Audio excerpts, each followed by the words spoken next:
ఈ రోజు మనము ప్రీ అండ్ ప్రోబయోటిక్ క్యాప్సూల్స్ గురించి డిస్కస్ చేద్దాం. మన ఇండియన్ గట్ స్టోరీ గురించి మాట్లాడితే, గట్ అంటే ఏంటి? తెలుగులో గట్ ని ఆంత్రము అంటారు.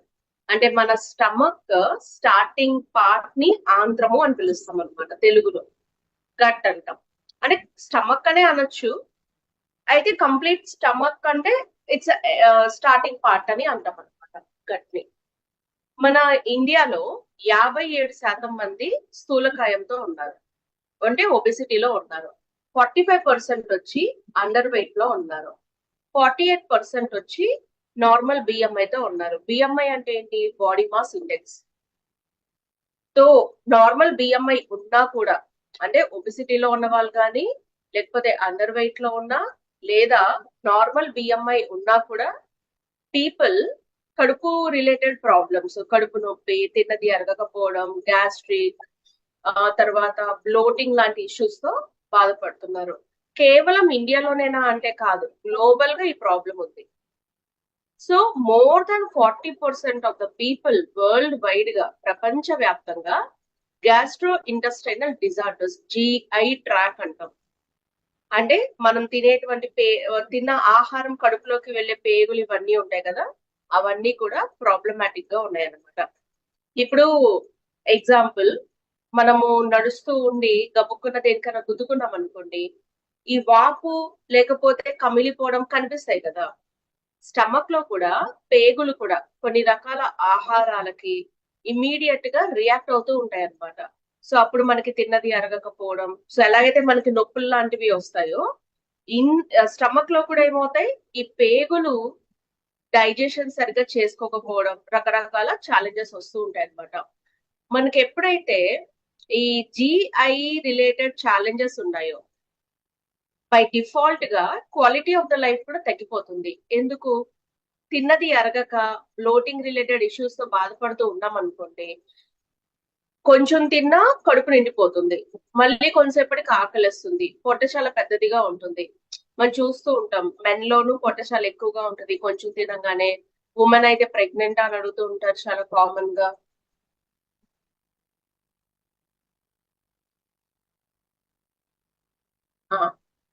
సో ఇవన్నీ ప్రాబ్లమ్స్ వస్తూ ఉంటాయి అనమాట. సో గట్ ని డీకోడ్ చేస్తే, అంటే ఫస్ట్ మనం ఫుడ్ తింటాం. ఫుడ్ తిన్నప్పుడు ఏమవుతుంది? నోట్లో మన పళ్ళు గ్రైండర్ లాగా తిన్న ఆహారాన్ని నములుతూ ఉంటాయి, అంటే గ్రైండ్ చేస్తుంది పేస్ట్ లాగా. నోట్లో లాలాజలం, సెలైవరీ గ్లాండ్స్ ఉంటాయి, సెలైవాని రిలీజ్ చేస్తాయి లాలాజలాన్ని. ఇప్పుడు మనం మిక్సీ పట్టాం అనుకోండి, మిక్సీని పట్టినప్పుడు ఓన్లీ ఏదైనా ఫుడ్ వేస్తే అది అది తిరగదు, దానిలో కొంచెం వాటర్ యాడ్ చేస్తేనే కొంచెం పేస్ట్ లాగా అవుతుంది. సో ఈ సెలైవరీ గ్లాండ్స్ రిలీజ్ చేసేటువంటి సెలైవా మనం నమిలేటువంటి ఆహారం పేస్ట్ లాగా అయ్యి నాలిక ద్వారా ఈసోఫేగస్ అంటాం, ఈ గొంతు ఉంటుంది, ఈ గొంతు లోపల నుంచి నెమ్మదిగా కడుపులోకి ఎంటర్ అవుతుంది. సో అక్కడ స్టమక్ లో నుంచి మనకి ప్యాంక్రియాస్ రిలీజ్ చేసే, గాల్ బ్లాడర్ రిలీజ్ చేసేటువంటి, లివర్ దగ్గర 2 ఇంపార్టెంట్ ఆర్గాన్స్ ఉంటాయి, ఒకటి గాల్ బ్లాడర్, లివర్ కి రిలేటెడ్ ప్యాంక్రియాస్ కూడా ఉంటాయి. గాల్ బ్లాడర్ ఏం చేస్తుంది? బైల్ జ్యూస్ ని తయారు చేస్తుంది. అలాగే స్టమక్ లో కొన్ని యాసిడ్స్ కూడా ఉంటాయి.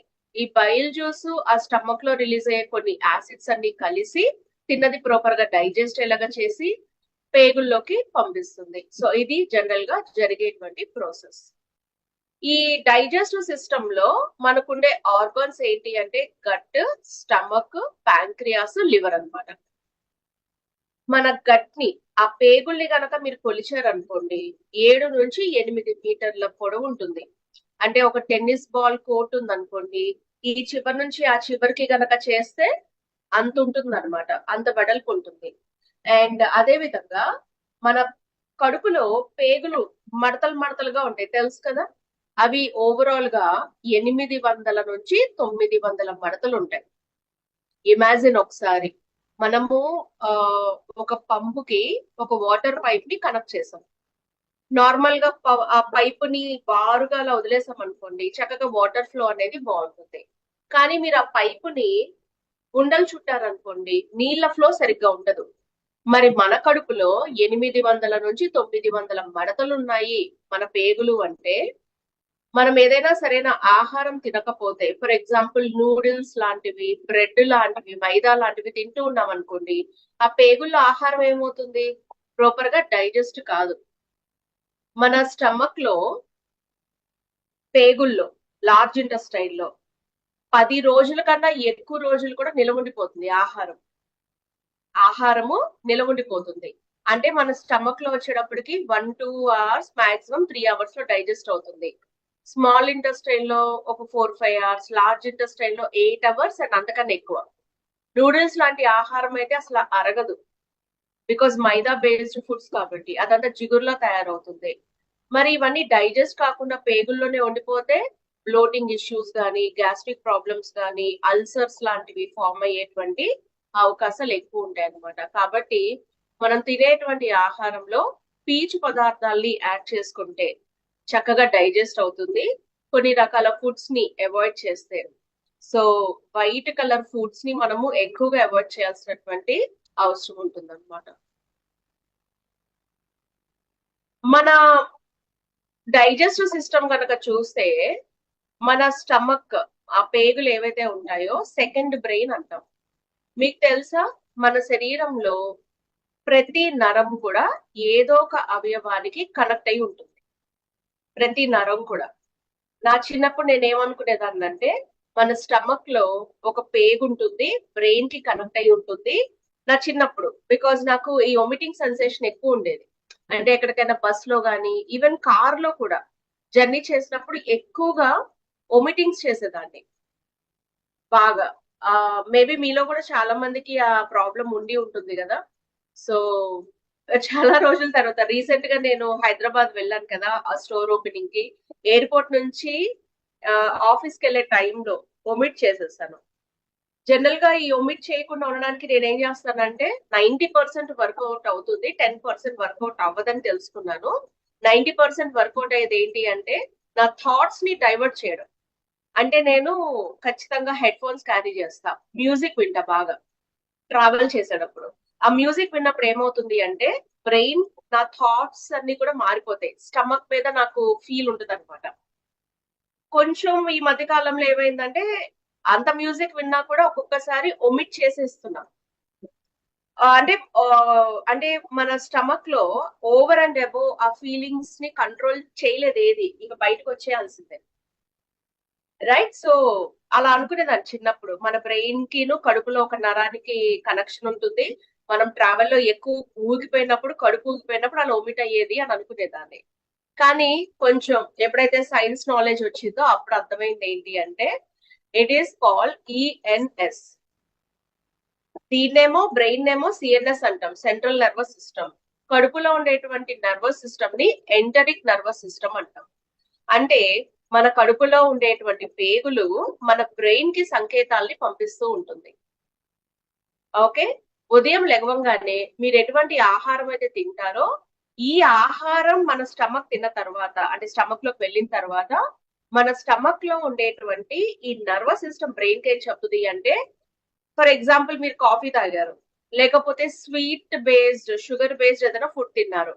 ఇప్పుడు మీ కడుపులో ఉన్న పేగులు మీ బ్రెయిన్ కి ఏం చెప్తుంది అంటే, తిన్నది సరిపోలేదు, I need more sugar, cravings పెరుగుతాయి. అదే మీరు కాఫీ టీ లాంటివి కాకుండా ప్రోటీన్ బేస్డ్ ఫుడ్స్ కానీ, ప్రోటీన్ షేక్స్ కానీ కడుపులో పంపారనుకోండి, యూ ఫీల్ వెరీ హెల్దీ అనమాట. అండ్ అదే విధంగా ఆకలి వేయదు. ప్రోటీన్ ఎప్పుడు తీసుకున్నా కూడా మీ బ్రెయిన్ కి ఏం చెప్తుంది అంటే, ఎనఫ్, చాలు, సరిపోతుంది. ఎగ్జాంపుల్, ఇప్పుడు మనకి మ్యాంగో సీజన్ కదా, మీరు నోటీస్ చేయండి, మార్నింగ్ మ్యాంగోస్ ఎన్ని తిన్నా కూడా తినాలనిపిస్తూనే ఉంటుంది, తింటూనే ఉంటాం, వి డోంట్ స్టాప్. పొట్ట పగిలిపోయే స్టేజ్ వరకు వెళ్ళినప్పుడే మనం ఆపుతాం. అదే బాయిల్డ్ ఎగ్స్ తిని చూడండి, పొద్దున్నే 2, మహా అయితే 3 తినగలం, అంతకన్నా ఎక్కువ తినలేం. సో కార్బోహైడ్రేట్ ఫుడ్ కి, ప్రోటీన్ ఫుడ్ కి ఆ డిఫరెన్స్ ఉంటుంది అనమాట. సో మన గట్ ఏం చెప్తోంది, బ్రెయిన్ కి సంకేతాలు పంపిస్తుంది ప్రోటీన్ ఫుడ్ తిన్నప్పుడు. సో ఎనఫ్, సరిపోయింది, క్రేవింగ్ లేకుండా చూస్తుంది అనమాట. సో కాబట్టి మన స్టమక్ లోకి ఫస్ట్ ఏదైతే మనం పంపిస్తామో, మన బ్రెయిన్ కి హౌ డు యూ ఫీల్ అనేది చెప్పడం జరుగుతుంది అనమాట. మనం అప్పుడప్పుడు అనుకుంటాం కదా, అదేంటో ఈ రోజు బాగా తినాలనిపిస్తుంది, అది ఇది ఇలా అని అనుకుంటాం. అదంతా ఎందుకు జరుగుద్ది అంటే మీరు ఏం తిన్నారో దాన్ని బట్టి. ఇంకా డేంజరస్ ఏంటి అంటే మీరు ఎక్కువసేపు ఏం తినకుండా ఉన్నారు. ఎక్కువసేపు ఏం తినకుండా ఉన్నప్పుడు దెన్ మీరు సడన్ గా షుగర్స్ లాంటివి, కార్బోహైడ్రేట్స్ లాంటివి తిన్నప్పుడు అది ఇంకా డేంజర్ అన్నమాట. Gut matters. ఎందుకు గట్టే చాలా ఇంపార్టెంట్? ఎందుకంటే మన గట్ లో మైక్రో బయోటా అంటాం. మైక్రో అంటే సూక్ష్మమైన, బయో అంటే లైఫ్. ఓకే. మైక్రో బయోటా అంటే ఎన్విరాన్మెంట్ ఆఫ్ ద బ్యాక్టీరియా అని దాని అర్థం.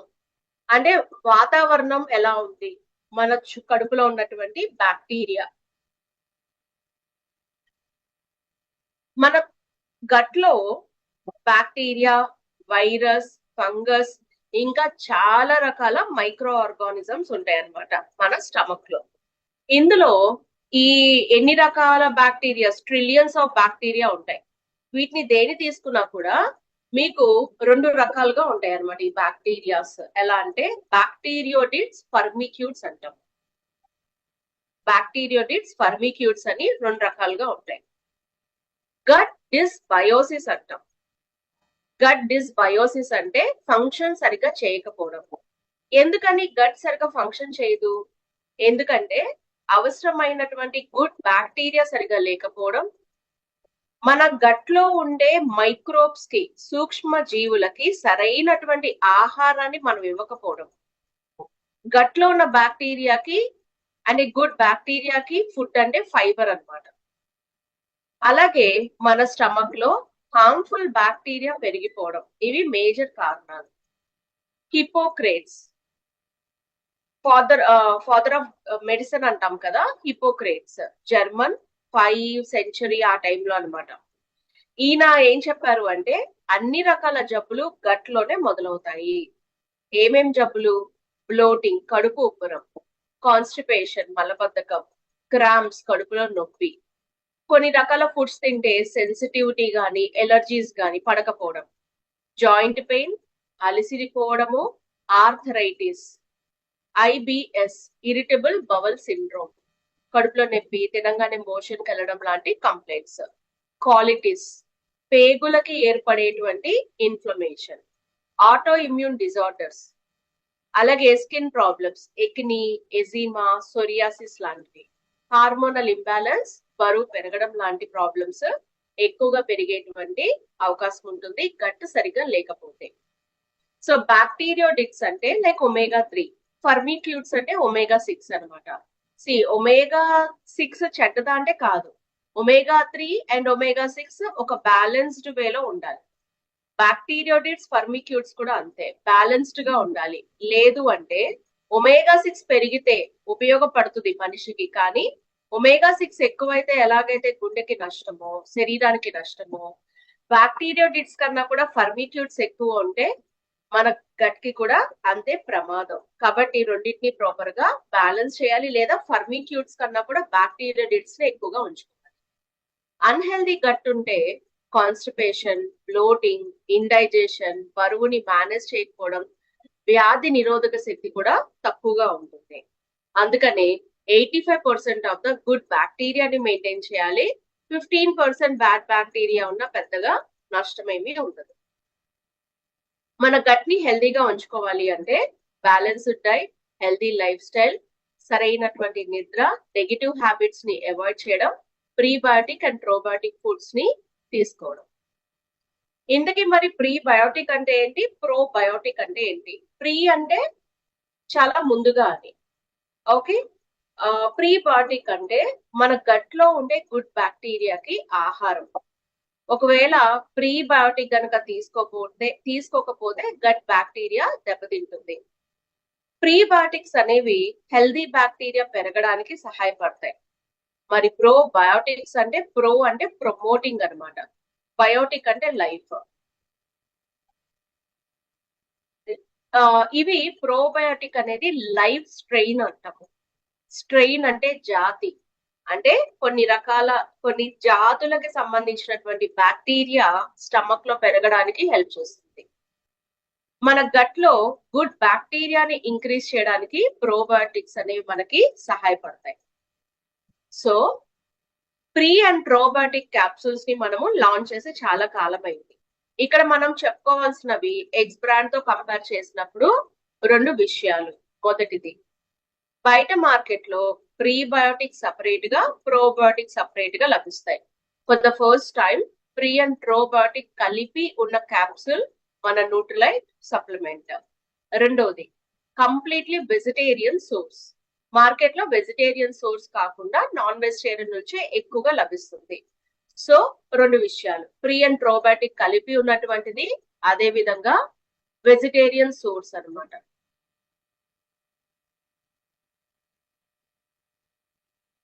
సో ఇక్కడ ప్రీ అండ్ ప్రోబయోటిక్ గురించి తెలుసుకుందాం. సో వెజిటేరియన్ క్యాప్సూల్ ప్రోబయోటిక్ లో మనము బ్యాసిలస్ కోయాగులస్ IS2. ఓకే, ఒకసారి ఎక్స్ప్లెయిన్ చేయమన్నారు. సో ప్రీబయోటిక్ అంటే మన గట్ లో గుడ్ బ్యాక్టీరియాని ప్రొవైడ్ చేస్తుంది. ప్రీబయోటిక్స్ లేకపోతే గట్ మైక్రోబయోటా దెబ్బతింటుంది. హెల్దీ బ్యాక్టీరియా గ్రో అవ్వడానికి ప్రీబయోటిక్స్ సపోర్ట్ చేస్తాయి. ప్రోబయోటిక్ అంటే ఇవి బతికి ఉన్నటువంటి ఒక లైవ్ స్ట్రెయిన్ అన్నమాట. అలాగే మన గట్ లో గుడ్ బ్యాక్టీరియాని పెంచడానికి ప్రోబయోటిక్స్ అనేవి హెల్ప్ చేస్తాయి. ఎక్కడి నుంచి తీసుకున్నాం మరి మనము? ప్రోబయోటిక్ ని బ్యాసిలస్ కోయాగులన్స్ అంటాం. పాలల్లో లాక్టిక్ యాసిడ్ ఉంటుంది, మీ అందరికీ తెలిసే ఉంటుంది. వాటి నుంచే మనము ఈ బ్యాసిలస్ కోయాగులన్స్ IS2 అనేది తీసుకుంటాం. ప్రీబయోటిక్ FOS అంటాం, ఫ్రక్టో ఆలిగోసాక్రైడ్స్ అంటాం. ఇవి ప్రోబయోటిక్ లో బ్యాసిలస్ కోయాగులన్స్ వచ్చి డైజెస్టివ్ సిస్టమ్ ని సపోర్ట్ చేస్తుంది. అదే విధంగా ప్రీబయోటిక్ వచ్చేటప్పటికి మన స్టమక్ లో గుడ్ బ్యాక్టీరియా పెరగడానికి సపోర్ట్ చేస్తుంది. అంటే 2 రకాలుగా, ప్రో వచ్చి డైజెషన్, ప్రీ వచ్చి గుడ్ బ్యాక్టీరియాని డెవలప్ చేయడానికి. 2 కూడా ఇంటర్లింక్డ్ అన్నమాట. ప్రోబయోటిక్ మన ఒక క్యాప్సూల్ లో 2 billion colony forming units of bacillus coagulans unique IS2 ఇస్తాము.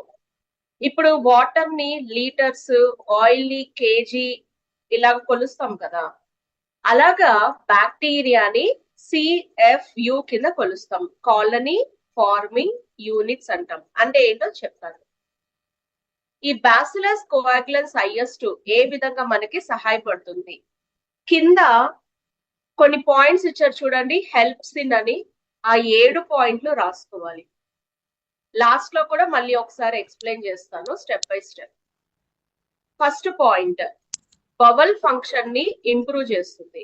బవల్ అంటే ఏంటి? పేగులు అన్నమాట. IBS కి సంబంధించిన నొప్పిని తగ్గిస్తుంది. IBS అంటే ఇరిటబుల్ బవల్ సిండ్రోమ్.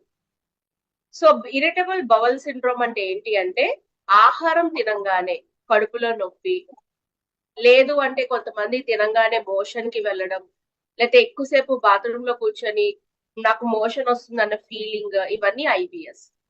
ఈ ఈ నొప్పిని తగ్గిస్తుంది అనమాట first of all. Second point, constipation ని తగ్గిస్తుంది, అంటే మలబద్ధకాన్ని తగ్గిస్తుంది.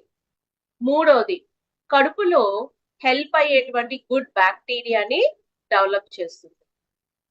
ఇమ్యూనిటీ సపోర్ట్ చేస్తుంది, వ్యాధి నిరోధక శక్తిని పెంచుతుంది. డైజెషన్ ని సపోర్ట్ చేస్తుంది, మనం తిన్న ప్రోటీన్స్ మరియు కార్బోహైడ్రేట్స్ ని డైజెస్ట్ అయ్యేలాగా చేస్తుంది.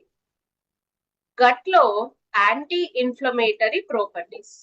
ఇన్ఫ్లమేషన్, నొప్పి, మంట, వాపుని ఇన్ఫ్లమేషన్ అంటాం. సో యాంటీ ఇన్ఫ్లమేటరీ అంటే ఆ పేగులకి ఆ నొప్పి, మంట, వాపు రాకుండా సహాయం చేస్తుంది. ఇది బ్యాసిలస్ కోయాగులన్స్ యొక్క బెనిఫిట్స్ అన్నమాట. సో బ్యాసిలస్ కోయాగులన్స్ ఏం చేస్తుంది అంటే, మెయిన్ గా ఇప్పుడు చూడండి, కడుపులో చాలా హార్డ్ గా ఉండేటువంటి యాసిడ్స్ ఉంటాయి. ఉదాహరణకి మీకు ఎముకలు చూడండి ఎక్కడున్నాయి? శరీరంలో ఉన్నాయి. కడుపులో ఎముకలు ఉంటాయా? ఉండవు. కడుపులో కేవలం పేగులు మాత్రమే ఉంటాయి. ముద్దలాగానే ఉంటుంది, ఎముకలు అనేవి ఉండవు అనమాట. ఎందుకంటే సో కడుపులో అంత హార్డ్ యాసిడ్స్ అనేవి ఉంటాయి. ఇప్పుడు నేను ఏదైనా ఫుడ్ ని కనుక కడుపులోకి పంపిస్తే ఆ కడుపులో ఉన్నటువంటి యాసిడ్స్ ని తట్టుకుని నిలబడాలి. ఏదైనా ఒక క్యాప్సుల్ అన్నమాట. అంటే ఇప్పుడు మీకు ఒక డౌట్ రావచ్చు, నేను ఒక డైలీ వేసుకుంటున్నాను, ఒమేగా వేసుకుంటున్నాను, ఈ ప్రాబ్లం వాటికి కూడా ఉంటుందా? ఉండదు. ప్రీ అండ్ ప్రోబయాటిక్ గురించి ఎందుకు చెప్తున్నాము అంటే, ప్రీ అండ్ ప్రోబయాటిక్ నుంచి మనము ఏంటది లైవ్ స్ట్రెయిన్స్ అంటే బ్యాక్టీరియాని కడుపులోకి పంపిస్తున్నాం సప్లిమెంట్ ద్వారా. కాబట్టి కడుపులోకి వెళ్ళిన తర్వాత ఏం చేయాలి? ఆ సప్లిమెంట్, ఆ క్యాప్సుల్ అనేది ఎంత స్ట్రాంగ్ యాసిడ్ ఉన్నా కూడా దాన్ని తట్టుకుని నిలబడేలాగా క్యాప్సుల్ ఉండాలన్నమాట. కాబట్టి ఎలా తయారు చేస్తాము అంటే స్పోర్ ఫార్మింగ్ అంటాం అనమాట. ఎటువంటి కష్టమైనటువంటి హార్డ్ గా ఉన్న వాటిల్లో కూడా పని చేయడానికి హెల్ప్ అయ్యేలాగా చేస్తాం. ఓకే, సో లో pH ని మెయింటైన్ చేస్తాం. అంటే సప్లిమెంట్ తయారు చేసేటప్పుడు, సప్లిమెంట్ ని ఒక బాటిల్లో స్టోర్ చేసినప్పుడు, అది నా స్టమక్ లోకి ఎంటర్ అయినప్పుడు కూడా ఈ క్యాప్సుల్ పని చేసేలాగా మనము సప్లిమెంట్ ని తయారు చేయడం జరుగుతుంది అనమాట.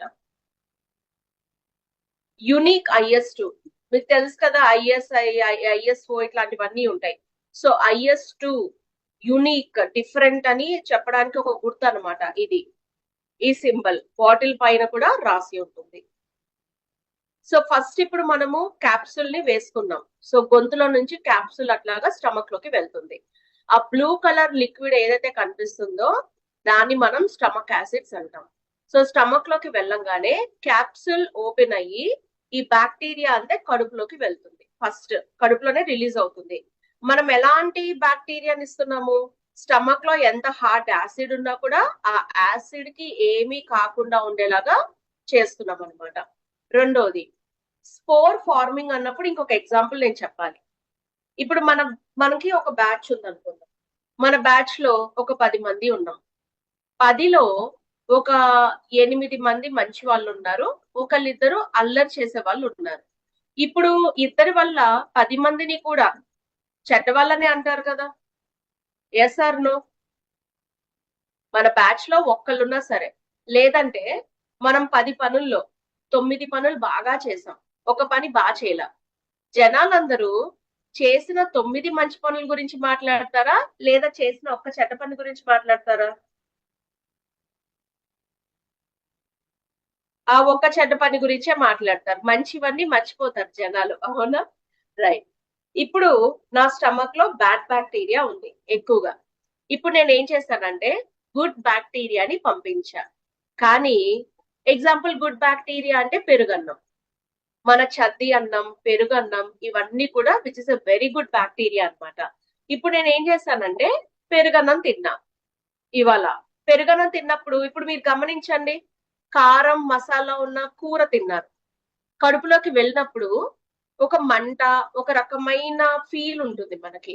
కానీ పెరుగన్నం తిన్నా, చద్ది అన్నం తిన్నా మన కడుపులోకి అలా వెళ్తుంటే ఆ స్టమక్ పైనుంచే ఒక చల్లటి ఫీలింగ్ కలుగుతుంది. అవునా? Which is a very good bacteria పెరుగు అనేది. కడుపులోకి వెళ్ళిన తర్వాత ఏమవుతుంది అంటే ఈ గుడ్ బ్యాక్టీరియాని కూడా బ్యాడ్ బ్యాక్టీరియా డామినేట్ చేసేస్తుంది.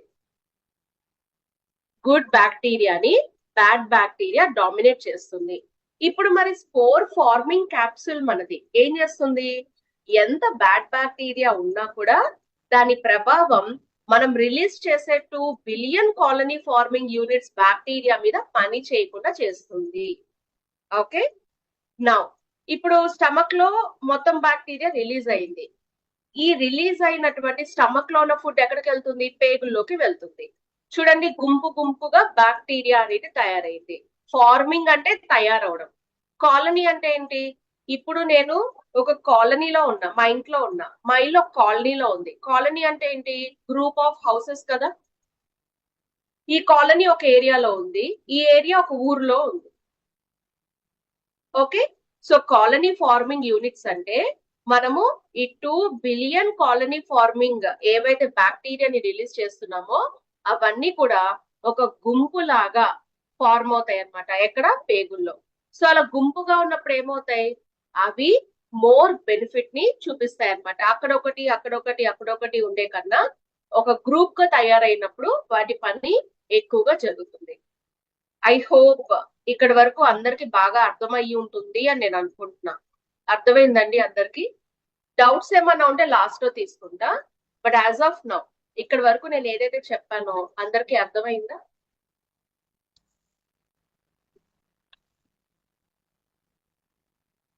రైట్. Thank you. నౌ ఇప్పుడు వరకు మనం విన్నది ప్రోబయోటిక్. మరి ప్రీ బయోటిక్ లో ఏముంటుంది? ప్రీ బయోటిక్ లో 100 milligrams of fructo oligo saccharides అనమాట. సో ఫ్రక్టో ఆలిగో సాక్రైడ్స్ అంటే ఏంటో తెలుసుకుందాం. మెయిన్ గా ఇక్కడ మనము షుగర్ కేన్ నుంచి తీసుకుంటాం ఈ ఫ్రక్టో అంటే ఏంటి? ఫ్రక్టోజ్ ఫ్రూట్స్ నుంచి తీసుకున్నటువంటిది. సో 2 to 10 ఫ్రక్టోజ్ యూనిట్స్ తీసుకుంటాము సుక్రోజ్ నుంచి. సుక్రోజ్ అంటే షుగర్ అన్నమాట. అయితే నేను ఎప్పుడైతే చెరుకు రసం నుంచి మనము ఈ ఆలిగోసాక్రైడ్స్ ని తీసుకుంటున్నాం, ప్రీబయాటిక్ ని తీసుకుంటున్నాం అనగానే కొంతమంది ఏం ఆలోచిస్తారంటే, first of all diabetic patients, sorry, మీరు షుగర్ కేన్ నుంచి తీసుకున్నారు కాబట్టి నాకు షుగర్ ఉంది నేను తీసుకోకూడదు.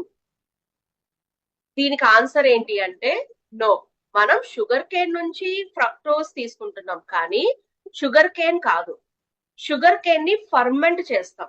ఫర్మెంటేషన్ అంటే మీకు తెలుసు కదా, పులియ పెట్టడం, పులిసిపోయింది అంటాం కదా.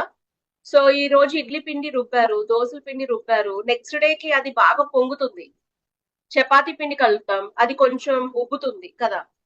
సో పులియ పెట్టడం అన్నమాట, పులిసిపోవడం. సో ఆ ఫర్మెంటెడ్ సోర్స్ నుంచి తీసుకుంటాం కానీ షుగర్ కేన్ లో ఉన్న షుగర్ అయితే కాదు, తీసుకోం. కాబట్టి డయాబెటిక్ పేషెంట్స్ హ్యాపీగా తీసుకోవచ్చు.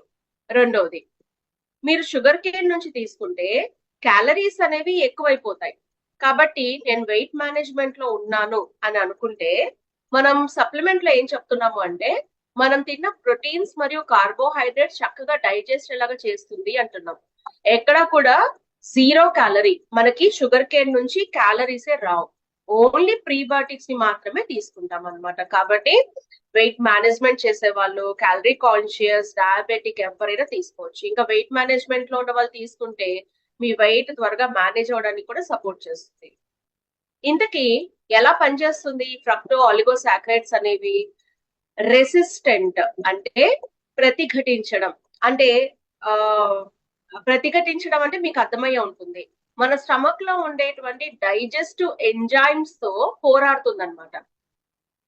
అంటే ఎలాంటి హార్డ్ గా ఉన్నా సరే యాసిడ్స్ అనేవి వాటిలో నిలదొక్కుకోగలుగుతుంది మన ప్రీబయాటిక్స్. మన గట్ మైక్రోఫ్లోరా అంటే గుడ్ బ్యాక్టీరియాకి బెనిఫిట్ అయ్యేటువంటి రకంగా ఫర్మెంటేషన్. ఈ పులిసినటువంటి ఆహారం మన మైక్రోబయోటా అంటే ఎన్విరాన్మెంట్, మైక్రోఫ్లోరా అంటే గుడ్ బ్యాక్టీరియా అనమాట. మైక్రోఫ్లోరాకి సపోర్ట్ చేస్తుంది. అలాగే గుడ్ బ్యాక్టీరియా డెవలప్ అవడానికి కూడా సహాయం చేస్తుంది ఫ్రక్టో ఆలిగోసాక్రైడ్స్. ఓవరాల్ గా చెప్పాలి అంటే బ్యాసిలస్ కోయాగ్యులెన్స్ అంటే ప్రోబయాటిక్ లో ఉండే బ్యాసిలస్ కోయాగ్యులెన్స్ రోబస్ట్ అంటే చాలా హార్డ్ గా పనిచేస్తుంది, మల్టీ ఫంక్షనల్ బెనిఫిట్స్ ఇస్తుంది. ఫ్రక్టో ఆలిగోసాక్రైడ్ అంటే ప్రీబయాటిక్ లో ఉండే ఫ్రక్టో ఆలిగోసాక్రైడ్ రీసెర్చ్ లో తెలిసింది ఏంటి అంటే చాలా బెనిఫిట్స్ ఉన్నాయి. సో ప్రీబయాటిక్, ప్రోబయాటిక్, ఇక్కడ మనం ఇచ్చేటువంటి 2 రకాల బయోటిక్స్ కూడా మన గట్ కి ఇమ్యూన్ హెల్త్ ని డెవలప్ చేయడానికి కూడా సపోర్ట్ చేస్తుంది. ఇమాజిన్, నేను మంచి ఆహారం తిన్నా, అది నాకు సరిగ్గా డైజెస్ట్ అవ్వలేదు అనుకోండి, అప్పుడు అందులో ఉన్న న్యూట్రియంట్స్ నా బాడీకి అందవు. అప్పుడు నేను ఎలాగా హెల్దీగా ఉండను కదా, రైట్? సో కాబట్టి ఇమ్యూన్ సిస్టమ్ కూడా డెవలప్ అవుతుంది. Isolated and characterised in India, మన ఇండియన్స్ కోసం డిజైన్ చేసింది కాబట్టి మనకి ఇండియాలో ఉన్న ఇంగ్రీడియంట్స్ తోనే తయారు చేయబడింది. చాలా స్టడీస్ ని కండక్ట్ చేశారు. బ్యాసిలస్ కోయాగ్యులెన్స్ IS2 ఏమని ప్రూవ్ చేయడం జరిగింది అంటే లాక్టోజ్ ని, ఫ్రక్టోజ్ షుగర్ ని మెటబలైజ్ చేస్తాయి. మెటబాలిజం అంటే తెలుగులో జీవ ప్రక్రియ, అంటే అవి ప్రాపర్ గా డైజెస్ట్ ఎలాగా చేస్తాయి. లాక్టోజ్ అన్న మిల్క్ నుంచి తీసుకుంటాం, ఫ్రక్టోజ్ అంటే లైక్ ఇప్పుడు మనకి sucrose, lactose, fructose, glucose, different formats of sugars అన్నమాట. ఫ్రూట్ లో ఉండే షుగర్ ని ఫ్రక్టోజ్ అని పిలుస్తాం. అవి ప్రాపర్ గా డైజెస్ట్ ఎలా చేస్తుంది. అది మాత్రమే కాదు, కార్బోహైడ్రేట్స్ కూడా చక్కగా డైజెస్ట్ ఎలాగా సపోర్ట్ చేస్తాయి. కాబట్టి క్యాలరీ కాన్షియస్ వాళ్ళు కూడా ప్రీ అండ్ ప్రోబయాటిక్ క్యాప్సూల్స్ ని చక్కగా తీసుకోవచ్చు. 7 మెగా బెనిఫిట్స్ ఉంటాయి. ఇందాక నేను చెప్పాను కదా 7 బెనిఫిట్స్ ఉంటాయి అని. ఇక్కడ సేమ్ బెనిఫిట్స్ అన్నమాట. అవే బెనిఫిట్స్ ని స్లైడ్ బై స్లైడ్ చెప్పడం జరిగింది. సో మీరు నోట్ చేసుకోవచ్చు. ఫస్ట్ బెనిఫిట్, క్లినికల్ గా ప్రూవ్ చేసింది ఏంటి అంటే ఐబిఎస్ రిలేటెడ్ పెయిన్ ని తగ్గిస్తుంది. నిర్మలా గారు, నేను అదే చెప్తున్నానండి. దయచేసి అందరూ కూడా ఈ చెప్పేవి వినండి, ఇవే నోట్ చేసుకోండి. మళ్ళీ మళ్ళీ స్లైడ్ పెట్టండి అని నన్ను అడగండి దయచేసి. చాలా నెమ్మదిగా చెప్పుకుంటూ వస్తున్నా నేను. ఆ 7 బెనిఫిట్సే ఇక్కడ నేను చెప్పే 7 బెనిఫిట్స్. ఇప్పుడే రాసుకోండి. ఫోటో తీసుకునే వాళ్ళు తీసుకోండి. మళ్ళీ నన్ను వెనక్కి రమ్మని అయితే మాత్రం దయచేసి అడగండి. ఓకేనా? Right. The first benefit, bowel function ని ఇంప్రూవ్ చేస్తుంది. బవల్ అంటే మన పేగులు అన్నమాట. ఐబిఎస్ రిలేటెడ్ పెయిన్ ని చక్కగా తగ్గిస్తుంది. సెకండ్ బెనిఫిట్, కాన్స్టిపేషన్ యొక్క సిమ్టమ్స్ ని ఇంప్రూవ్ చేస్తుంది అనమాట. అంటే మలబద్ధకం లేకుండా ఉదయం లెగవంగానే ఫ్రీగా మోషన్ అవ్వడానికి సపోర్ట్ చేస్తుంది. డైజెషన్ కూడా సపోర్ట్ అవుతుంది. మూడవ బెనిఫిట్, మన కడుపులో ఉండేటువంటి బెనిఫిషియల్ బ్యాక్టీరియాని ఇన్ఫ్లుయెన్స్ చేస్తుంది. ఇన్ఫ్లుయెన్స్ అంటే ఏంటి? ప్రేరేపించడం. అంటే ప్రేరేపించడం అంటే ఏంటి? ఈ గుడ్ బ్యాక్టీరియా పెరగడానికి, గుడ్ బ్యాక్టీరియా ఇంకా బాగా పనిచేయడానికి సహాయపడేలాగా ప్రీ అండ్ ప్రోబయాటిక్స్ సపోర్ట్ చేస్తాయి అన్నమాట. సింపుల్ గా గుడ్ బ్యాక్టీరియాని డెవలప్ చేస్తుంది అనేటువంటి పాయింట్ ని కూడా మీరు రాసుకోవచ్చు. అలాగే డైజెషన్ ని సపోర్ట్ చేస్తుంది, తిన్నది అరిగేలా చేస్తుంది. ఐదవది, ఇమ్యూనిటీ సపోర్ట్ అవుతుంది, వ్యాధి నిరోధక శక్తి పెరుగుతుంది. ఆరవది, ప్రోటీన్స్ మరియు కార్బోహైడ్రేట్స్ డైజెస్ట్ ఎలాగా చేస్తుంది. ఏడవది, మన స్టమక్ లో యాంటీ ఇన్ఫ్లమేటరీ ప్రాపర్టీస్ ని సపోర్ట్ చేస్తుంది. ఒకసారి మళ్ళీ రిపీట్ చేస్తా చూడండి. బవల్ ఫంక్షన్ ని ఇంప్రూవ్ చేసి ఐబిఎస్ రిలేటెడ్ పెయిన్ ని తగ్గిస్తుంది. రెండవది, కాన్స్టిపేషన్ మలబద్ధకాన్ని తగ్గిస్తుంది. మూడవది, బెనిఫిషియల్ బ్యాక్టీరియాని సపోర్ట్ చేస్తుంది. నాలుగవది, డైజెషన్ ని సపోర్ట్ చేస్తుంది. ఐదవది, ఇమ్యూనిటీ సపోర్ట్ అవుతుంది. ఆరవది, ప్రోటీన్ మరియు కార్బోహైడ్రేట్ చక్కగా డైజెస్ట్ ఎలా చేస్తుంది. ఏడవది, మన స్టమక్ లో యాంటీ ఇన్ఫ్లమేటరీ ప్రాపర్టీస్ ని సపోర్ట్ చేస్తుంది. సో జస్ట్ నాకు ఒక 2 minutes ఇవ్వండి, ఐ విల్ బి బ్యాక్. ఇప్పుడు నేను చెప్పిన 7 బెనిఫిట్స్ ఈ కింద చెప్తున్నారు కదా హెల్ప్స్ ఇన్ అని, అవి ఒకసారి కావాలంటే మళ్ళీ నోట్ చేసుకోండి ఎవరైనా మిస్ అయితే. I will be back in 2 minutes. ఒకవేళ మనం ఎక్స్ప్లెయిన్ చేయాలి అంటే కంపారిజన్ ఏం చేయొచ్చు. ఇక్కడ ప్రీ అండ్ ప్రోబయాటిక్ లో ఉన్న ఇంగ్రీడియంట్స్ అన్ని కూడా వెజిటేరియన్ సూప్స్ అండ్ అలాగే నాన్ జిఎంఓ సీడ్స్ అన్నమాట. జిఎంఓ అంటే జెనెటికల్లీ మోడిఫైడ్ ఆర్గానిజమ్స్ అని దాని అర్థం. జెనెటికల్లీ మోడిఫైడ్ అంటే ఏంటి? హైబ్రిడ్ విత్తనాలు అన్నమాట. హైబ్రిడ్ విత్తనాలు కాకుండా న్యాచురల్ సీడ్స్ ని వాడతాం. క్వాలిటీ కంట్రోల్స్ అనేవి చాలా చక్కగా చేయడం జరుగుతుంది. జనరల్ గా లైవ్ బ్యాక్టీరియా ఉంటుంది కదా మన క్యాప్సూల్స్ లో. 30 days మనం 30 క్యాప్సూల్స్ ఇస్తున్నాం 30 days కే. ఒకవేళ మీరు 30 days లో కంప్లీట్ చేయకుండా ఓపెన్ చేసిన తర్వాత కూడా బానే ఉంటుంది, ఏమీ డ్యామేజ్ కాదనమాట. సేఫ్టీ ఉంటుంది, బాగా పనిచేస్తుంది. ఆర్టిఫిషియల్ కలర్స్ కానీ, ప్రిజర్వేటివ్స్ కానీ, స్వీట్నర్స్ కానీ, బికాస్ షుగర్ కేన్ ఇచ్చాం కదా, స్వీట్నర్స్ ఉంటాయన్న భయం లేదు. కంప్లీట్లీ వెజిటేరియన్ సోర్స్ అన్నమాట. అలాగే 649 రూపీస్ ఇస్ ఎంఆర్పి. మనకి 5.56 పాయింట్స్ అనేవి వస్తాయి. అంటే ఒక్క రోజు ఎంఆర్పిగా మనకి పడేది ఏంటి అంటే 21 రూపీస్ 63 పైసా. చూడండి, ఈ రోజు 20 రూపీస్ కి వెరీ లిమిటెడ్ ఐటమ్స్ మనకు వస్తాయి, అవునా? ఒకవేళ మనం ఏదైనా తింటే అది ప్రాపర్ గా డైజెస్ట్ అవ్వాలి అంటే ముందుగా మనం తీసుకోవాల్సింది pre and probiotic. Now pre and probiotic ని ఎలా వాడాలి? 18 సంవత్సరాలు దాటిన వాళ్ళు వాడాలి. తినడానికి ముందైనా తీసుకోవచ్చు, తర్వాత అయినా వాడచ్చు, ప్రాబ్లం లేదు. కానీ క్యాప్సూల్ ని ప్రతి 24 అవర్స్ ఒకసారి తీసుకోవాలి. జస్ట్ సెకండ్,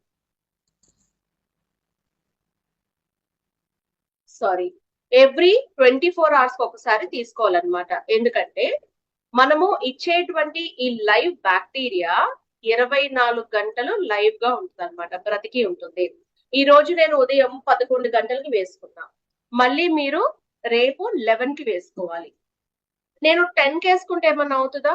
మనం ఇచ్చే బ్యాక్టీరియా 24 అవర్స్ ఉంటుంది కాబట్టి, బ్రతికి ఉంటుంది కాబట్టి అనవసరంగా వేస్ట్ అయిపోతుంది. కాబట్టి 24 అవర్స్ ఒకటి సరిపోతుంది.